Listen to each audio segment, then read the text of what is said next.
Bonjour, aujourd'hui je souhaite vous parler de l'importance de la cohérence entre vos mots, vos actions et vos postures. Je suis Véronique Valli, la créatrice de Autour du chien, et vous pouvez retrouver toutes mes prestations sur mon site internet autourduchien.fr.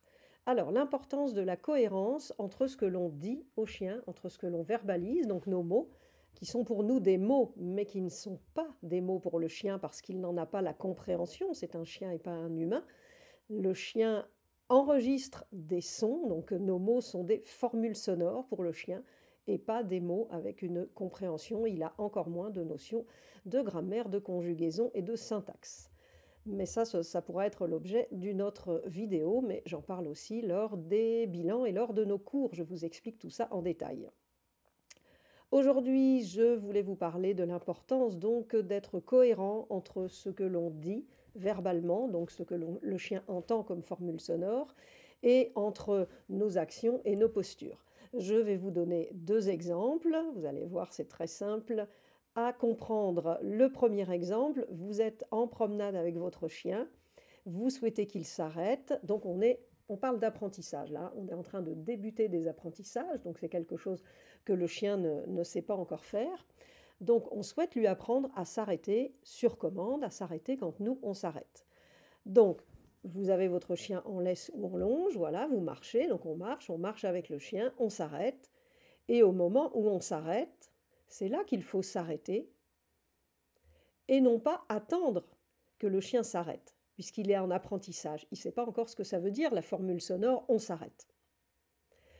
Pour apprendre au chien quelque chose, il faut qu'il pratique, il faut lui faire expérimenter.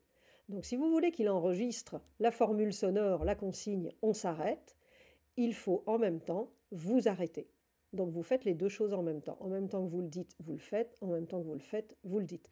Donc vous êtes en train de marcher, vous êtes en promenade, vous souhaitez que le chien s'arrête, vous souhaitez lui apprendre le on s'arrête, donc vous ralentissez, et après, hop, on met un peu de frein sur la laisse, on arrête nos pieds, on arrête de marcher, on se stoppe. En même temps qu'on se stoppe, ça stoppe le chien qui est en bout de laisse ou en bout de longe, en lui disant on s'arrête.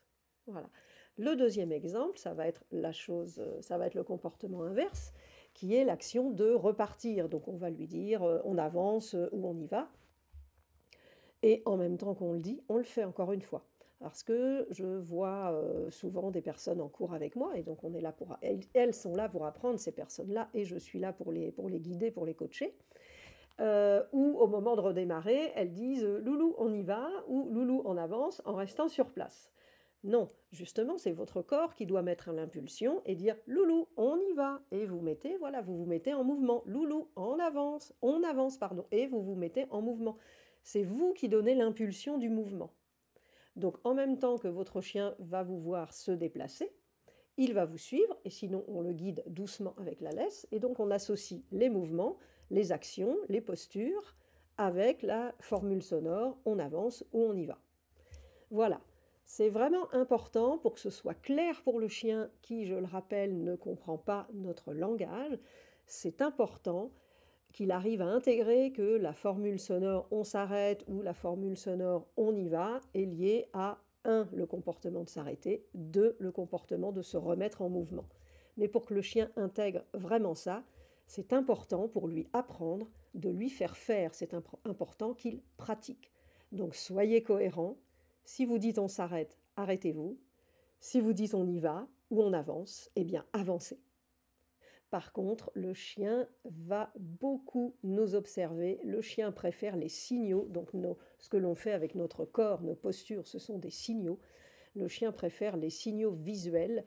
Le chien va discriminer entre un signal verbal et un signal postural. Le chien va prendre la gestuelle, va prendre le signal postural. D'ailleurs, on peut aussi s'en apercevoir assez facilement si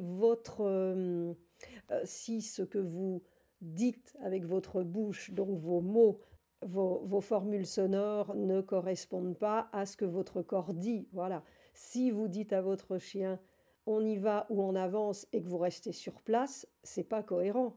Et du coup, il va apprendre que la formule sonore on y va ou on avance, c'est de rester sur place si vous restez sur place. C'est comme Demandez à un chien de s'asseoir, par exemple, s'il sait s'asseoir, hein, vous demandez à votre chien assis. Par contre, vous avez une posture qui est l'invitation du rappel, par exemple. Ou alors vous lui demandez assis avec une main qui descend au sol, qui est plutôt la posture, enfin qui est plutôt le signal gestuel du coucher.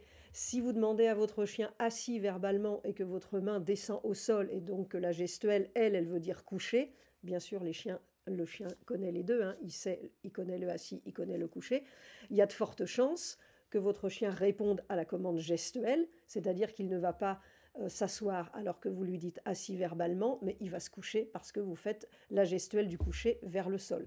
Donc faites attention à ce que votre corps soit en adéquation avec ce que vous dites. Bon entraînement! Merci de me suivre et à bientôt!